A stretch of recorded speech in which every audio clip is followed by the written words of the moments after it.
আসসালামু আলাইকুম এভরিওয়ান, কেমন আছেন সবাই? আশা করছি সবাই ভালো আছেন, আমিও ভালো আছি। রিসেন্টলি আমি দুইটা প্রোডাক্ট পারচেস করেছি, তো আমি ভাবলাম আপনাদের সাথে শেয়ার করি আমি কি কিনলাম।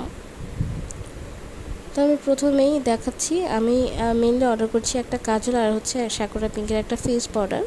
কাজলটা আমি ভ্রু আর্ট করার জন্য কিনেছি, হালকা করে ভ্রু আর্ট করার জন্য, মানে এটা ভালো কাজ করবে আমার কাছে মনে হলো।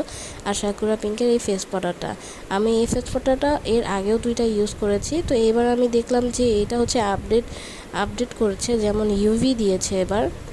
তো ভাবলাম একটা ইউজ করে দেখি কেমন। আমার যেহেতু অয়েলি স্কিন, তো আমি নর্মালি ফাউন্ডেশন ইউজ করতে পারি না। এর আগে আমি যে দুটো ফেস পাউডার ইউজ করেছি সাকুরা পিঙ্কের, ওটা হচ্ছে ফাউন্ডেশন ফেস পাউডার ছিল। তো ভাবলাম এটাও একটু ইউজ করে দেখি যে এটা কি সেম কাজ করে কি না। তো প্যাকেজিং সেম, সবই সেম। তো আমি আপনাদেরকে একটু খুলে দেখাচ্ছি আসলে এটা